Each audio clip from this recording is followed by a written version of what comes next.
Hello dear friends, स्वागत है आपका अपने यूट्यूब चैनल SD एजुकेशन पर। आज हम बात करेंगे सीटेट जुलाई 2024 के लिए बहुत ही इंपॉर्टेंट टॉपिक अभिप्रेरणा के बारे में, जिसे हम लोग मोटिवेशन के नाम से भी जानते हैं, यानी मोटिवेशन और अभिप्रेरणा। इसके बिना कोई भी कार्य जो होता है वो अधूरा ही रहता है। जब तक कोई ना कोई अगर मोटिवेशन हमको नहीं मिल रहा है किसी भी कार्य करने के लिए, तो हम उस कार्य की तरफ अग्रसर नहीं होंगे, हम वो कार्य बिल्कुल भी नहीं करेंगे। तो ये बहुत ही मोस्ट इंपॉर्टेंट टॉपिक है सीटेट के लिए। ये CDP से रिलेटेड टॉपिक है और यहाँ से क्वेश्चन बहुत ही पूछे गए हैं पिछले प्रीवियस ईयर में, और आगे भी इन क्वेश्चनों को पूछे जाने की पूरी संभावना है। तो नेवर गिव अप, यानी कि कभी भी आप हार मत मानिए और आगे बढ़ती ले रहिए। इसी मोटिवेशन के साथ हम शुरू करते हैं आज का अपना ये मोस्ट इंपॉर्टेंट टॉपिक सीटेट के लिए, अभिप्रेरणा या मोटिवेशन। तो चलिए शुरू करते हैं। सबसे पहले हम बात करते हैं मोटिवेशन के बारे में, यानी कि अभिप्रेरणा क्या होती है। तो अभिप्रेरणा एक प्रकार का प्रोत्साहन ही है, यानी कि जो कुछ भी हमको प्रोत्साहन मिलता है वह अभिप्रेरणा ही कही जाती है। छात्रों को ऐसे प्रोत्साहन की बहुत आवश्यकता होती है, यानी छात्र जो होते हैं उनको प्रोत्साहन की बहुत ही आवश्यकता होती है, क्योंकि वो विभिन्न प्रकार के कार्य करते हैं। होमवर्क्स जो होता है वो उनको करके लेके आते हैं। अगर आपने कुछ भी वर्क दिया हुआ है उसको वो कंप्लीट कर लेते हैं। तो अगर उनको कंप्लीट करने के कर लेते हैं तो उसके बाद अगर उनको प्रोत्साहन मिलता है, जैसे हम लोग कहते थे वाह बेटा शाबाश बहुत अच्छा कार्य किया, तो अगर उनको ये प्रोत्साहन मिल जाता है तो वो किसी भी कार्य को अगर आप दे रहे हैं तो उसको और अच्छे से और अधिक मेहनत के साथ वो करके आएंगे। तो जो छात्र होते हैं इनको ऐसे ही प्रोत्साहन की बहुत ही आवश्यकता होती है। हर प्रकार की अभिप्रेरणा का प्रभाव छात्रों के जीवन पर पड़ता है, यानी कि किसी भी प्रकार का जो मोटिवेशन हो, अभिप्रेरणा हो, तो उसका प्रभाव छात्रों के जीवन पर पड़ेगा। अगर मोटिवेशन या अभिप्रेरणा जो है अगर वो सकारात्मक है तो बालक के जीवन पर सकारात्मक प्रभाव पड़ेगा, और अगर नकारात्मक अभिप्रेरणा है तो उसी के अनुसार बालक के जीवन पर नकारात्मक प्रभाव पड़ेगा। और उनका भविष्य उनको मिलने वाली अभिप्रेरणा पर ही निर्भर करता है, और उनका जो आने वाला भविष्य है वो भी उस मिलने वाली अभिप्रेरणा के द्वारा ही निर्भर कर सकता है। क्यों? क्योंकि अगर अभिप्रेरणा अच्छी है तो वो आगे किसी भी कार्य के लिए अच्छे कार्य के लिए ही अग्रसर होंगे, और अगर अभिप्रेरणा निगेटिव है, अगर पॉजिटिव अभिप्रेरणा नहीं है, निगेटिव अभिप्रेरणा है, तो उसी प्रकार से वो निगेटिव कार्यों की तरफ ही आकर्षित होंगे। तो इस प्रकार उनका जो भविष्य होता है वो उनको मिलने वाली अभिप्रेरणा पर निर्भर करता है। अब हम आगे बढ़ते हैं, नेक्स्ट पॉइंट की ओर चलते हैं। तो हमारा अगला पॉइंट है अभिप्रेरणा का अर्थ, यानी कि अभिप्रेरणा का अर्थ क्या होता है, अभिप्रेरणा क्या होती है। तो अभिप्रेरणा शब्द अंग्रेजी शब्द के मोटिवेशन शब्द का हिंदी पर्याय है, यानी कि जो अभिप्रेरणा है ये इंग्लिश के मोटिवेशन शब्द से बना हुआ है, जिसका अर्थ क्या होता है, प्रोत्साहन, यानी कि किसी को प्रोत्साहित करना या प्रोत्साहन प्रदान करना। और मोटिवेशन शब्द जो है ये लैटिन भाषा के मोटम शब्द से बना है, जिसका अर्थ है मोशन या गति। यानी कि अगर हम बात करें जो अभिप्रेरणा है यह अंग्रेजी भाषा के शब्द मोटिवेशन से बना हुआ है, और जो मोटिवेशन है यह लैटिन भाषा के मोटम शब्द से बना हुआ है, जिसका अर्थ मोशन या गति होता है। अतः कार्य को गति प्रदान करना ही अभिप्रेरणा है। और गति होती क्या है, तो जो कुछ भी हम कार्य करते हैं अगर उसके प्रति हमको सकारात्मक मोटिवेशन मिल रहा है, अगर उसको मोटिवेशन हम प्राप्त कर रहे हैं, तो ये कार्य करने की जो गति होती है उसको और अधिक बढ़ा देता है, कार्य करने की गति प्रदान करता है। यही अभिप्रेरणा का अर्थ हो जाता है। आगे बात करते हैं अभिप्रेरणा की परिभाषाएं। कुछ मनोवैज्ञानिकों ने अभिप्रेरणा की जो परिभाषाएं दी हुई हैं उनके बारे में हम चर्चा करेंगे। तो कुछ मनोवैज्ञानिकों में अभिप्रेरणा की परिभाषा अपने अपने नज़रिए से दी है, यानी कि विभिन्न प्रकार के जो मनोवैज्ञानिक हैं उन्होंने अलग अलग अपने अपने दृष्टिकोणों के हिसाब से परिभाषाएं प्रस्तुत की हैं। तो अभिप्रेरणा की निम्न परिभाषाएं निम्नलिखित हैं। सबसे पहले हम बात करते हैं गुड, जो कि एक मनोवैज्ञानिक है। इनके अनुसार इन्होंने अभिप्रेरणा के बारे में क्या कहा है, इन्होंने बताया है कि अभिप्रेरणा कार्य को प्रारंभ करने, जारी रखने और नियमित करने की प्रक्रिया है। मोस्ट इंपॉर्टेंट कथन है इनका, मोस्ट इंपॉर्टेंट यह परिभाषा है। किसी भी शिक्षक भर्ती की अगर आप तैयारी कर रहे हैं तो उस शिक्षक भर्ती में ये जो परिभाषा होती है गुड महोदय की, ये बहुत ही पूछी जाती है।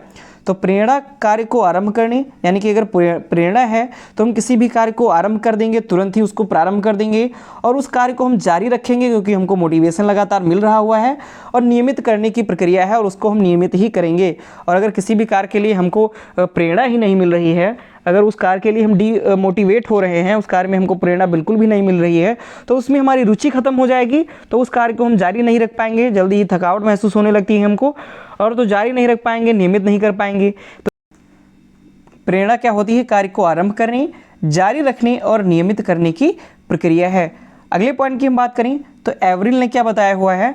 इन्होंने बताया है अभिप्रेरणा का तात्पर्य सजीव प्रयास से है, यानी कि जो सजीव होते हैं वो जो कुछ भी किसी कार्य करने के लिए वो प्रयास करते हैं, बस वही अभिप्रेरणा होती है। मान लो आप कोई भी कार्य करने का प्रयास कर रहे हैं, तो वो आप अगर प्रयास कर रहे हैं, उसमें आप मन लगा रहे हैं कि इस कार्य को मैं संपादित कर दूँ, पूरा कर दूँ, तो यही अभिप्रेरणा है, ऐसा एवरिल महोदय ने बताया है।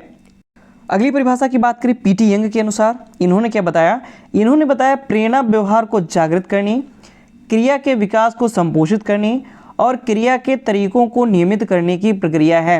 यानी कि जो प्रेरणा है ये व्यवहार को जागृत करती है, किसी भी कार्य को करने के लिए हमको प्रोत्साहित करती है, हमारा विकास करती है, प्रोत्साहन हमको देती है, यही प्रेरणा होती है, ऐसा पीटी यंग ने बताया है। आगे हम बात करते हैं कि विभिन्न प्रकार के जो मनोवैज्ञानिक हैं, इनकी परिभाषा देने के बाद, इन सभी परिभाषाओं को पढ़ने के बाद हम क्या एक निष्कर्ष पे पहुंच सकते हैं कि आखिर जो अभिप्रेरणा होती है इसकी सटीक परिभाषा क्या हो सकती है, या अभिप्रेरणा हम किसको कह सकते हैं?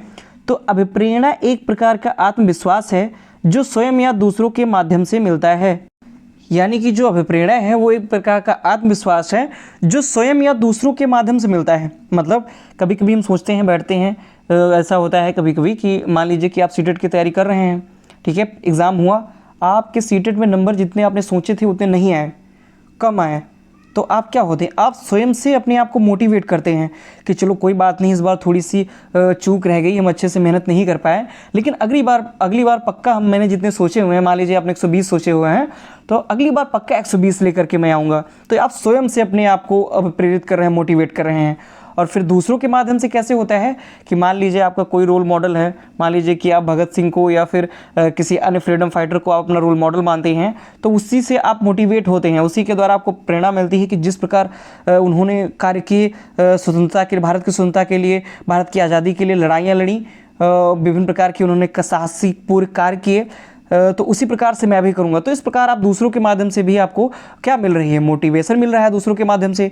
तो इस प्रकार जो अभिप्रेरणा होती है वो एक प्रकार का आत्मविश्वास होता है जो स्वयं को या दूसरों के माध्यम से मिलता है, जिसमें व्यक्ति को लगता है कि वह चाहे तो क्या नहीं कर सकता। यानी कि वो सोचता है व्यक्ति कि अगर मैं चाहूँ तो क्या नहीं कर दूँ, मैं ये कर दूँ, अगर मैं चाहूँ तो मैं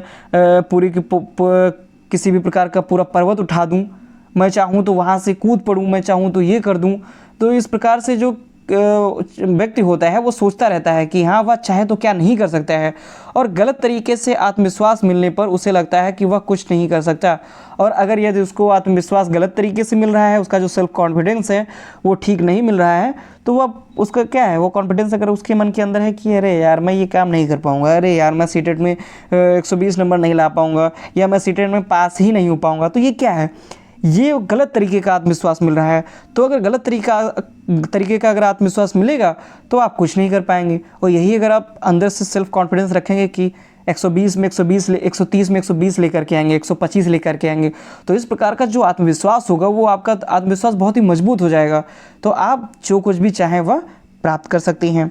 आगे पॉइंट की अगर हम बात करते हैं तो अभिप्रेरणा के प्रकार क्या होती हैं? तो अभिप्रेरणा दो प्रकार की होती है, एक होती है सकारात्मक अभिप्रेरणा और दूसरी होती है नकारात्मक अभिप्रेरणा। अब हम इन दोनों को एक एक करके जानेंगे।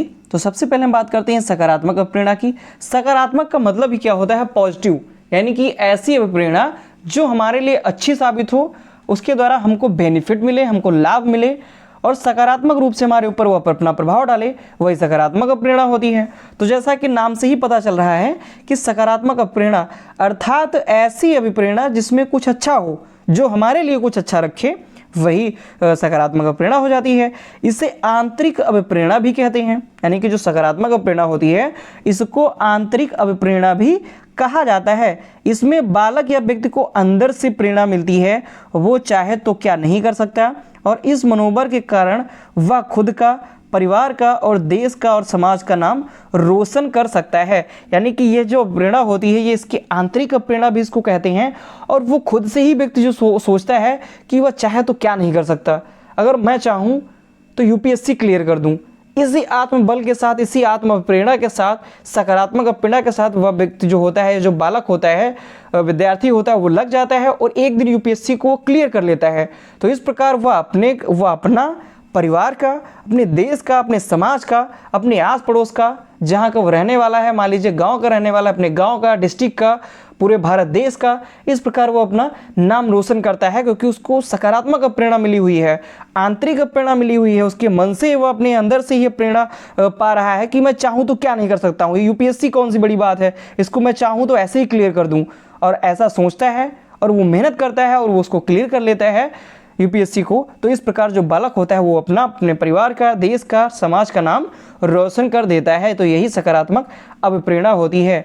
आगे बात करती हैं, जैसे किसी बालक ने अगर कोई गलती कर दी तो शिक्षक उसे कहता है कोई बात नहीं, शुरुआत में तो ऐसी गलतियां स्वाभाविक हैं, तुम इसे एक दो बार में बिल्कुल सुधार लोगे, तुमने प्रयास किया यही बहुत बड़ी बात है, शाबाश बच्चे, चलो फिर से करके दिखाओ। यानी कि कहने का मतलब है, सकारात्मक प्रेरणा से हमारा मतलब है कि मान लीजिए कि कोई बालक है और वो जैसे ही उसने लिखना या पढ़ना शुरू किया है, उससे कोई भी प्रकार की एक छोटी सी गलती हो जाती है, तो अगर उसका टीचर जो होता है, उसका जो शिक्षक होता है, अगर उससे कह दे कोई बात नहीं बेटा, जो गलतियां हैं ये गलतियां करना स्वाभाविक है, इंसान गलतियों से ही तो सीखता है, इसमें एक दो बार में बिल्कुल, यानी कि जो कार्य है इसको तुम एक दो बार में बिल्कुल नहीं कर पाओगे, लेकिन जैसे ही आप इसको धीरे धीरे करते रहोगे तो आप में इसमें सुधार आने लगेगा, और एक दो बार में बिल्कुल ही आप इसको सुधार ले जाओगे। तुमने जो प्रयास किया है, तुमने इसको करने का जो कार्य किया है, इसको प्रयास किया है, वही बहुत बड़ी बात है, बहुत अच्छा, फिर से एक बार करके दिखाओ। अगर ऐसे प्रकार की अगर आप उसको प्रेरित कर रहे हैं, मोटिवेट कर रहे हैं, तो अगर टीचर ने ऐसे मोटिवेट कर दिया है बालक को, तो बालक क्या करेगा, बालक आगे और भी ज़्यादा सीखने के लिए वो उत्सुक हो जाएगा, क्योंकि उसको सकारात्मक प्रेरणा मिली है कि कोई बात नहीं, अगर उसने गलती कर दी है फिर भी टीचर ने कुछ नहीं कहा है, उसने कहा है कि आप एक दो बार में इसको और अच्छे से कर लोगे, तो एक दो बार और करने का वो प्रयास करेगा, और फिर अगर ऐसा प्रयास करेगा तो धीरे धीरे उस कार्य को वो सीख भी जाएगा। लेकिन अभी इसके विपरीत, अगर वो कोई बालक है, अगर उसने गलती कर दी और आप टीचर हैं, आपने उसको तुरंत डांट दिया कि ये क्या करके रखे हो, तुमको करना नहीं आता है, तुम कर नहीं पाते हो, ऐसे किया जाता है, इस तरीके से किया जाता है, दूसरा बच्चा देखो कैसे कर रहा है, उसने कर लिया, तुम क्यों नहीं कर पा रहे हो, अगर ऐसे उसको करोगे तो ये जो प्रेरणा होगी ये सकारात्मक नहीं होगी, और जो बालक होगा उसको बहुत ही झेप महसूस होगी, उसको बहुत ही दुख पहुंचेगा, उसकी जो आत्मभावना है उसको ठेस पहुंचेगी, तो वो जो भी कार्य होगा वो आगे करने वाला भी होगा तो वो नहीं करेगा।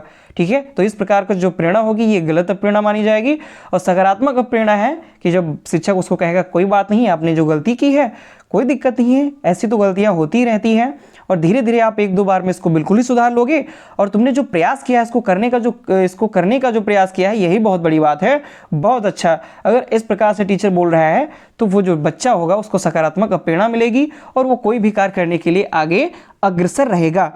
नेक्स्ट पॉइंट की अगर हम बात करते हैं सकारात्मक प्रेरणा की, यानी कि नेवर गिव अप, यानी कि बढ़ते ही रहो, कभी हार मत मानो, नेवर गिव अप, कभी गिव अप मत करो।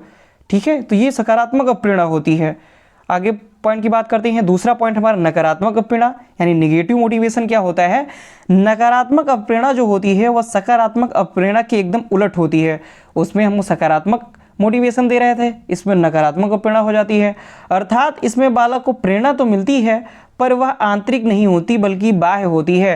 यानी कि इसमें जो नकारात्मक प्रेरणा जो होती है, इसमें बालक को प्रेरणा तो मिलती है पर वह आंतरिक नहीं होती है बल्कि बाह्य अभिप्रेरणा होती है, और बाह्य प्रेरणा का एक ऐसा ही है जो ज़्यादा समय तक नहीं रहती, यानी कि जो बाह्य प्रेरणा दी जाती है तो वो ज़्यादा समय तक नहीं टिकती है, कुछ ही समय के लिए रहती है, वह अस्थायी होती है। और नकारात्मक प्रेरणा के अंदर इसमें दंड आएगा, सजा आएगी, इत्यादि प्रकार की जो भूमिकाएं होती हैं ये सभी नकारात्मक प्रेरणा के अंतर्गत आती हैं। मान लीजिए बालक ने कोई गलती कर दी, आप उसको पीट दिए, तो ये क्या है, ये नकारात्मक प्रेरणा है। मान लीजिए बालक ने किसी प्रकार की कोई गलती कर दी तो आप उसको डांट रहे हैं, डपट रहे हैं, तो ये सभी बातें नकारात्मक प्रेरणा के अंतर्गत आ जाती हैं। जैसे सकारात्मक प्रेरणा के उदाहरण में अध्यापक ने छात्र को आंतरिक रूप से प्रेरित किया, यहाँ क्या होगा कि अध्यापक छात्र को सजा देगा या पिटाई कर देगा कि तुमने गलती कैसे की, मैंने पढ़ाया तो था, तुम पढ़ाई नहीं करते, तुम होशियार विद्यार्थी नहीं हो, तुम ऐसे ही रहोगे तो हमेशा रिक्शा चलाओगे, सब्जी बेचोगे, या यही सब करोगे बस। यानी कि अगर कोई बालक है उसने किसी भी प्रकार से अगर कोई गलती कर दी तो वो जो अध्यापक है वो छात्र को सजा देगा, उसकी पिटाई कर देगा, कहेगा कि तुमने ये गलती क्यों की, मैंने तो तुमको इसको सही से पढ़ाया था, तुम पढ़ाई नहीं करते हो, तुम्हारा मन नहीं लगता पढ़ाई करने में, तुम होशियार नहीं हो, दूसरे बच्चों को देखो। अगर तुम ऐसे ही करते रहोगे, किसी भी सब्जेक्ट में अगर ऐसे ही फेल होते रहोगे तो तुम हमेशा क्या करोगे, तुम रिक्शा चलाओगे, तुम सब्जी बेचोगे, यही सब करोगे, पढ़ना लिखना तो तुमको है नहीं। तो ये सब बातें क्या, ये सब नकारात्मक प्रेरणा, ये निगेटिव मोटिवेशन में आ जाएंगी। इससे जो बालक होगा, उसका जो मस्तिष्क होगा, वो बहुत ही क्या होगा, वो बहुत ही बुरे ख्यालों से घिर जाएगा। तो वो पढ़ने लिखने में उसका मन ही नहीं लगेगा कि मैं जो कुछ भी करता हूँ तो उसमें गलतियाँ ही हो जाती हैं, टीचर हमको ऐसा कहते रहते हैं, तो इससे अच्छा है मैं ना पढ़ूँ, मैं स्कूल ही ना जाऊँ। तो इत्यादि की जो भावनाएं होती हैं वो विद्यार्थी के अंदर आने लगती हैं। तो ये सब नकारात्मक अप्रेरणाएं होती हैं। आगे पॉइंट करके बात करते हैं अभिप्रेरणा के सिद्धांत, यानी कि अभिप्रेरणा के सिद्धांत क्या हैं। तो अभिप्रेरणा के कुछ प्रमुख सिद्धांत निम्नलिखित प्रकार के हैं। सबसे पहले हम बात करते हैं मूल प्रवृत्ति का सिद्धांत। तो इस सिद्धांत के अनुसार मूल प्रवृत्तियां अभिप्रेरणा में सहायक होती हैं, अर्थात मनुष्य या बालक अपने व्यवहार का नियंत्रण और निर्देशन मूल प्रवृत्तियों के माध्यम से ही करता है। यानी कि बालक की जो कुछ भी मूल प्रवृत्तियां होती हैं, गुस्सा करना, शांत रहना, हंसना, बोलना, जो कुछ भी उसकी मूल प्रवृत्तियां होती हैं, उन्हीं मूल प्रवृत्तियों के आधार पर ही जो बालक का जो व्यवहार होता है उसका नियंत्रण होता है और मूल प्रवृत्तियों के निर्देशों का ही पालन किया जाता है। दूसरा है प्रणोद का सिद्धांत। इस सिद्धांत के अनुसार बालक को जो बाहरी प्रेरणा मिलती है, अर्थात बाह्य उद्दीपक से जो कुछ भी प्रेरणा मिल रही है, वो प्रणोद का कारण है। अर्थात अभिप्रेरणा से प्रणोद की स्थिति पाई जाती है जो शारीरिक अवस्था या बाह्य उद्दीपक से उत्पन्न होती है। और हमने बात की थी कि बाह्य जो अभिप्रेरणा होती हैं वो कौन कौन सी होती हैं, यानी कि जितनी भी नकारात्मक अभिप्रेरणाएं होती हैं वो बाह्य प्रेरणा के अंतर्गत आती हैं। मान लीजिए आपने किसी को पीट दिया, तो ये क्या है, ये बाह्य प्रेरणा आप उसको दे रहे हैं, तो ये बाह्य प्रेरणा नकारात्मक प्रेरणा के अंतर्गत आएगी। तो इसी प्रकार से प्रणोद का जो सिद्धांत है, इसके अंतर्गत बालक को बाहरी अभिप्रेरणा मिलती है और अभिप्रेरणा से प्रणोद की स्थिति उत्पन्न होती है जो शारीरिक अवस्था या बाह्य उद्दीपक, यानी बाहर से उसको जो कुछ भी उद्दीपक मिल रहा है उससे उत्पन्न होती है। आगे चलते हैं, हमारा अगला पॉइंट है विरोधी प्रक्रिया सिद्धांत। इस सिद्धांत का प्रतिपादन सोलोमन और कॉर्बेट ने किया था। यानी कि ये जो विरोधी प्रक्रिया सिद्धांत है, इसके प्रतिपादक पूछ लिए जाएं तो इसको सोलोमन और कॉर्बेट ने किया था। यह एकदम सिंपल सा बिल्कुल सिद्धांत है। अगर मोटा मोटा समझे तो हमें वही चीज़ ज़्यादा प्रेरित करती है जो हमें सुख देती है और सुख दुख देने वाली चीज़ों से हम दूर रहते हैं।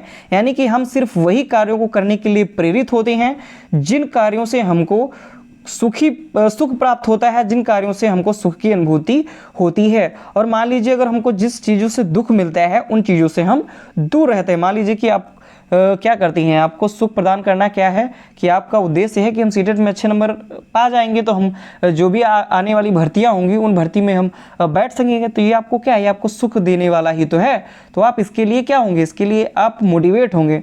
तो यही क्या है, यही विरोधी प्रक्रिया सिद्धांत है। और अगर आप दुख देने वाली चीज़ों की तरफ जाएंगे थोड़ी ना, आप उनसे दूर रहेंगे कि इससे तो हमको दुख ही प्राप्त होता है, तो आप इससे दूर रहेंगे। और जो कुछ भी सुख देने वाली चीज़ें होंगी उसकी तरफ हम अधिक प्रेरित होंगे। अब इसे किताबी भाषा में अगर हम समझें तो सुख देने वाले लक्ष्यों को प्राप्त करने हेतु हम प्रेरित रहते हैं। यानी कि जो कुछ भी लक्ष्य होते हैं जिनसे हमको सुख की अनुभूति होती है, सुख प्राप्त होता है, उनको प्राप्त करने के लिए हम हमेशा तत्पर रहते हैं। जबकि अप्रसन्न करने वाले लक्ष्यों से दूर रहते हैं, यानी कि जिन लक्ष्यों से हमको खुशी प्राप्त नहीं होती है उनसे हम दूर रहते हैं, क्योंकि इस सिद्धांत में सुख दुख, हर्ष पीड़ा आदि सभी सम्मिलित हैं। तो इसी वजह से प्रेरणा के इस सिद्धांत को संवेग का सिद्धांत भी कहा जाता है। यानी कि इस सिद्धांत को संवेग का सिद्धांत भी कहा जाएगा क्योंकि इसमें सुख भी है, दुख भी है, हर्ष भी है, पीड़ा भी है, इत्यादि सभी हैं। तो इसे संवेग का सिद्धांत भी कहा जाता है। आगे बात करते हैं मर्रे का अभिप्रेरणा का सिद्धांत। यानी कि मर्रे एक मनोवैज्ञानिक हैं, इन्होंने अभिप्रेरणा का एक सिद्धांत प्रस्तुत किया। तो मर्रे ने इस सिद्धांत में अभिप्रेरणा को आवश्यकता कहा है। यानी कि अभिप्रेरणा क्या है, अभिप्रेरणा एक आवश्यकता है, क्योंकि किसी भी कार्य को करने के लिए हमको अभिप्रेरणा की आवश्यकता ही होती है। ठीक है, क्योंकि अगर मोटिवेशन नहीं मिलेगा तो हम किसी भी कार्य को करने के लिए तैयार ही नहीं होंगे। तो ये मोटिवेशन क्या है, अभिप्रेरणा क्या है, अभिप्रेरणा की हमको आवश्यकता है। अर्थात मर्रे इस सिद्धांत को आवश्यकता के रूप में बताते हुए कहते हैं कि प्रत्येक आवश्यकता के साथ एक विशेष प्रकार का संवेग जुड़ा होता है। और मर्रे का अभिप्रेरणा का जो सिद्धांत है इसको बहुत सराहना मिली थी और छात्र इसका अध्ययन और यहाँ तक कि इस पर रिसर्च भी करते हैं। यानी कि जो छात्र होते हैं वो मर्रे के अभिप्रेरणा का जो सिद्धांत है इसका अध्ययन बहुत ही अच्छे से करते हैं और इसको बहुत ही ज़्यादा सराहा भी गया, इसको एक अच्छा सिद्धांत भी माना गया और इसके द्वारा इस पर रिसर्च भी किया जाता है। अगले पॉइंट की बात करते हैं अभिप्रेरणा की विधियाँ। यानी कि अभिप्रेरणा की विधियां कौन कौन सी हैं। तो अभिप्रेरणा की कुछ विधियां जो निम्नलिखित हैं। सबसे पहले हम बात करते हैं इंटरेस्ट यानी कि रुचि की। तो हम कोई भी ऐसा कार्य जो करते हैं जिसमें हमारी रुचि होती है तो हम उसे करते चले जाते हैं, उस दिशा में आगे बढ़ते चले जाते हैं। यानी कि कोई भी अगर हम कार्य करते हैं, अगर उस कार्य को करने में हमारी रुचि ना हो तो हम उस कार्य को नहीं करेंगे। लेकिन अगर किसी भी कार्य को करने में हमको रुचि है, उस कार्य में हमको इंटरेस्ट है, तो उस कार्य को हम बिल्कुल करेंगे, करते ही चले जाएंगे और उस कार्य को करने में हमको किसी भी प्रकार की कोई बाधा नहीं आएगी। अतः अध्यापक को चाहिए कि वह पहले छात्रों की रुचि का पता लगाए या फिर उसमें रुचि जागृत करे। जब छात्रों में रुचि जागृत हो जाए फिर पाठ्य वस्तु को उससे रिलेट करते हुए पढ़ाए, जिससे रुचियों का संबंध पाठ्य वस्तु से स्थापित हो जाएगा। यानी कि एक अगर अध्यापक है तो उसको छात्रों को पढ़ाने से पहले उसमें रुचि का पता लगाना चाहिए कि बालकों को इस पाठ से रिलेटेड कितनी रुचि है, ये जो टॉपिक मैं पढ़ाने जा रहा हूँ इसमें बालक को क्या कुछ रुचि है भी या नहीं भी। और अगर रुचि नहीं है तो उनमें रुचि जागृत करने का वो जो शिक्षक है उसको प्रयास करना चाहिए। और जब छात्रों में रुचि जागृत हो जाए तब उस पाठ्य वस्तु को उस रुचि के साथ में रिलेट करते हुए उसको पढ़ाना चाहिए, जिससे रुचियों का संबंध पाठ्य पुस्तक से स्थापित हो जाए। और अगर एक बार रुचि स्थापित हो गई तो जो बालक होते हैं वो उस पाठ्यक्रम को बहुत ही अच्छे से पढ़ेंगे, उसमें उनको पढ़ने में मन भी लगेगा और उनको समझ में भी अच्छे से आएगा। अगला हमारा टॉपिक है सफलता।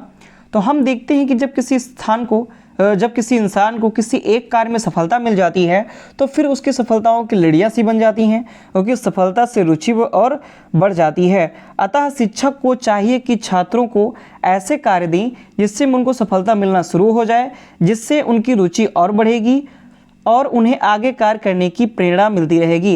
यानी कि हम देखते हैं कि अगर हमको हमने कोई भी कार्य अगर किया और उस कार्य में अगर हमको जल्दी ही सफलता मिल गई तो हम उस कार्य को करने में हमारे अंदर रुचि और ज़्यादा जागृत हो जाती है कि हम इस कार्य को हमने किया ही था कि हमको यहाँ सफलता मिली तो इस कार्य को हम आगे और बढ़ाते लेके जाएंगे, हमको और बेनिफिट होता जाएगा। तो इस प्रकार से जो सफलता होती है वो हमारे अंदर रुचि को जागृत करती है और जब रुचि जागृत हो जाती है तो हमको कोई भी कार्य जो है उसको करने में प्रेरणा या हमको अभिप्रेरणा मिल जाती है। और शिक्षक को क्या करना चाहिए, शिक्षक को ऐसे कार्य देने चाहिए, बिल्कुल सरल से कार्य देने चाहिए जिससे छात्र जो है उसको सफलता मिलना तुरंत ही शुरू हो जाए और उनके अंदर रुचि जो होती है वो बरकरार होती रहे और उन्हें आगे कार्य करने की जो प्रेरणा है वो मिलती रहे। इस प्रकार सफलता जो है यह भी प्रेरणा की एक प्रमुख विधि है। आगे पॉइंट की बात करते हैं प्रशंसा की। प्रशंसा क्या है, तो छात्रों की प्रशंसा हरदम करते रहना चाहिए जिससे उनमें सकारात्मकता बनी रहे और वो कार्य करने के लिए प्रेरित रहें। प्रशंसा तभी होगी जब वो सफल होंगे और सफल तभी होंगे जब रुचि होगी। अर्थात अभिप्रेरणा की सभी विधियां कहीं ना कहीं जुड़ी हुई हैं। यानी कि अब प्रशंसा का मतलब ही क्या है, किसी भी बालक ने अगर कोई कार्य किया, चाहे उस कार्य में सफल हो या असफल हो, आप उसकी अगर सराहना करते हैं, अगर आप उसकी प्रशंसा करते हैं कि वाह बेटा आपने बहुत अच्छा कार्य किया है, तो इससे उसके अंदर सकारात्मकता बनी रहेगी और वो आने वाले जो भी कार्य होंगे उनको कार्य करने के लिए वह प्रेरित रहेगा। और बात करते हैं अगर प्रशंसा की, तो प्रशंसा तभी होगी जब आप कार्य में सफल होंगे। मान लीजिए कोई भी बालक है, उसने अगर आपके द्वारा बताया हुआ कार्य कर लिया है, बहुत ज़्यादा अच्छे से किया है, तो आप उसकी तभी तो प्रशंसा करेंगे क्योंकि वह सफल हुआ है। तो प्रशंसा तभी होगी जब आप सफल होंगे और जब सफल होंगे तभी आपके अंदर रुचि आएगी। तो इस प्रकार से जो प्रेरणा की जो भी विधियाँ हैं वो सभी आपस में कहीं ना कहीं जुड़ी हुई होती हैं। अगले पॉइंट की बात करते हैं खेल की। यह प्रेरणा की खेल विधि छोटे बच्चों के लिए बहुत कारगर है। छोटे बच्चों को खेल के माध्यम से प्रेरित करते हुए शिक्षा देना सबसे बेहतरीन तरीका माना जाता है। यानी कि जो खेल है यह भी अभिप्रेरणा का एक विधि है, प्रेरणा की एक विधि है। और अभिप्रेरणा के द्वारा जो होता है वो बच्चों को क्या होता है, बच्चों को प्रेरित किया जाता है और शिक्षा देने के लिए यह बहुत ही बेहतर तरीका माना जाता है। क्योंकि अगर बालक को खेल के माध्यम से आप प्रेरित करती हैं तो वो जो बालक होते हैं वो आगे बढ़ने के लिए प्रेरित हो जाते हैं और ये एक बहुत ही अच्छा तरीका माना जाता है। आप देखते भी होंगे जो छोटी बच्चों की जो क्लासें होती हैं LKG UKG, इनमें उनको खेल ज़्यादातर सिखाया जाता है, उनको खेलने के लिए ज़्यादातर कहा जाता है। स्कूल्स वगैरह में आपने झूले भी देखे होंगे, विभिन्न प्रकार के खेलने वाले जो टॉयज़ होंगे वो भी आप देखे होंगे। तो वो इसीलिए होता है क्योंकि अगर बच्चे विद्यालय अगर आते हैं तो अगर आप उनको खेल खिलाएंगे तो जो बच्चे होंगे वो विद्यालय आने के लिए मना नहीं करेंगे, विद्यालय आने के लिए और प्रेरित होंगे। तो इस प्रकार से जो खेल होता है वो प्रेरणा या अभिप्रेरणा में बहुत ही ज़्यादा महत्वपूर्ण या बहुत ही ज़्यादा कारगर होता है। तो ये था आज का हमारा मोस्ट इम्पॉर्टेंट टॉपिक जो कि सीटेट के लिए था, सीटेट 2024 जो कि जुलाई में होने वाला है। इसके लिए इम्पॉर्टेंट टॉपिक था अभिप्रेरणा। यानी कि मोटिवेशन, और यहाँ से क्वेश्चन पूछे जाने की बहुत ही ज़्यादा संभावना है। अभिप्रेरणा से जो कुछ भी पॉइंट्स थे वो सभी पॉइंट्स को हमने कवर किया है और उन सभी पॉइंट्स को बहुत ही अच्छी तरीके से और सरल तरीके से समझाने का प्रयास किया है। तो आशा करता हूँ आपको हमारी ये वीडियो ज़रूर पसंद आएगी। अगर वीडियो पसंद आती है तो वीडियो को लाइक करना बिल्कुल भी ना भूलें। अपने दोस्तों के साथ वीडियो को अधिक से अधिक शेयर करें और हमारे चैनल को सब्सक्राइब जरूर करें। धन्यवाद।